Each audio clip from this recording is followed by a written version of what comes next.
Hey there and welcome. My name is Carlos Berlis and in this video we are talking about GMless games, which in my definition is games that do not have a formal or a classic GM or narrator or facilitator, etc. There is a little bit of debate because some people still divide between GMless and GM-full games, but I still think that both of them are inside the GMless category, and then you can try to subdivide if you want to. And why I'm talking about the GMless games is usually because it's a very good way for us to break from the same dynamic that we have with the same combination, and some of them even can be soloed, like the games The Ratchet and Go Alone, or basically any game that was released in the Ratchet and Go Alone Jam. If you are not aware of the game, I have a video. I did a playthrough from both of them. It will be here or in the link in the description. You can check it out. And it also has a Kickstarter for the Ratchet, the second printing, and you can check it out. I will also link it in the description. And I'm in no way sponsored by the creator. I just enjoyed a lot of the game. And going back to GMless games is that we have that idea of divide responsibility in a way. Usually these games are the ones that are classified as GM-full or considered GM-full, and they are usually games that you have the responsibility of the GM being shared between all of the players. Sometimes it takes rounds. It's a little bit what I would consider fiasco, because you have one that will create the scene and so on. And usually, for me, these kind of GMless games are very useful for people that are not used to DM yet. They want to dip their toes into DMing, or for people that they always GM the group and they want to reduce the load in a way, so then they can share and partake in this journey and still play with the other ones if no one wants to really assume the GM seat for one session or so on. Another kind of GMless games is what people call GMless either way, which are games that the GM role is played by the mechanics. You have mechanics that they are the ones that will determine how the scene will mount and what will be in the next room, in the next scene, and so on and so forth. These games, for my opinion, they are very good for completely breaking what we are expected to play in the general GM and PCs games. So this one is really for someone that is always GM and they want to completely get a break, because it can still, the one that you divide the load, it can still be taxing in a way for creating the scene. So if someone is really experiencing some GM burnout, they may not be so inclined to play them this time. So they truly GMless, where the game itself, the building of the scenes and the creative juice is given by the mechanics, it allows them to really take a rest, and then they can be replenished perhaps next week or next game, whenever it is. And there are a lot of misconceptions about GMless games. One of them is that it's not good for people that are shy, or people that are quiet, or people that are starting. Or another one is that everyone needs to be a GM, or it's only a kind of game for people that are already used to GM.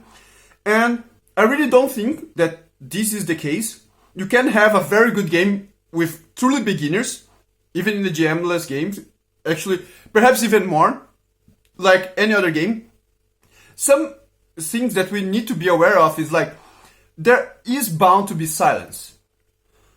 Because people need to think, they need to make decisions, they need to use their creative juice. And in a way, it still happens in the classic game. it's not uncommon to arrive at some players' round and they had a plan perhaps before, but something that happened just before they act, they now have to replan everything. So it is bound to have this moment of reflection and perhaps a silence, but we should not take it as something that to punish this player that is having this moment to reflect on their next action or their next creation. Just embrace it, check with them, see if they are comfortable. You should always be using safety tools and be aware of consent. I have a video about it. It's not just for GMless games, it's for every game, but GMless games is perhaps more important because you are really sharing this creation of the scene. And this is another thing. You are all sharing a creation of a scene or a creation of a game. No one is really telling the story that they want. You are all sharing it as a communal experience. So try to avoid imposing your ideas. It's important to really have some ideas and contribute and talk with everyone, but not impose your story is the only one valid. This is also a good way to demystify the role of the GM, because there are some ideas that we have of the role of the GM that it is an advanced players or that only experienced ones can be GMs. It's completely bollocks. I should even make a video about it because the GM, it only use different skills than the PCs, but they are just different.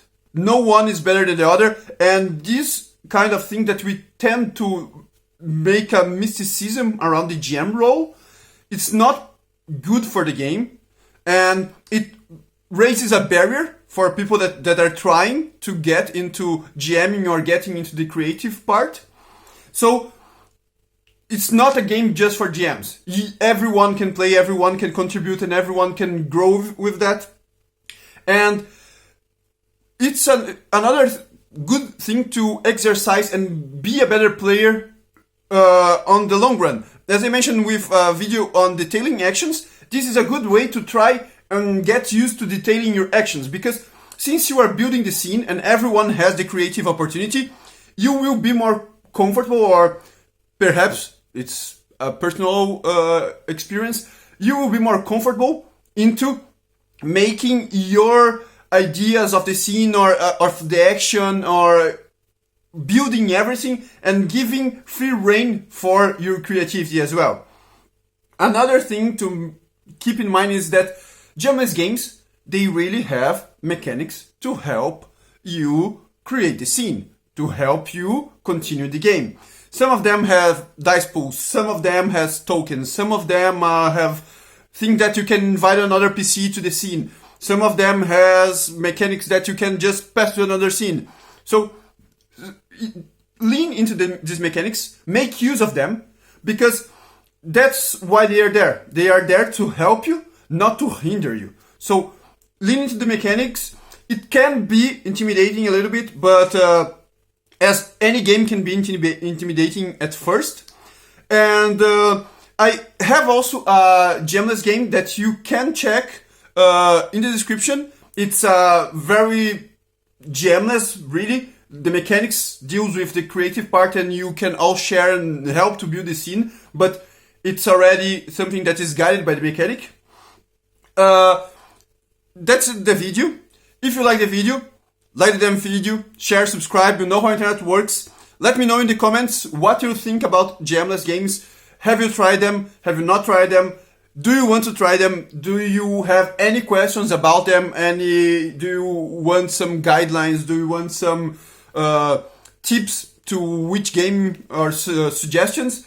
Let me know, and I will see you all in the next video. So, see ya!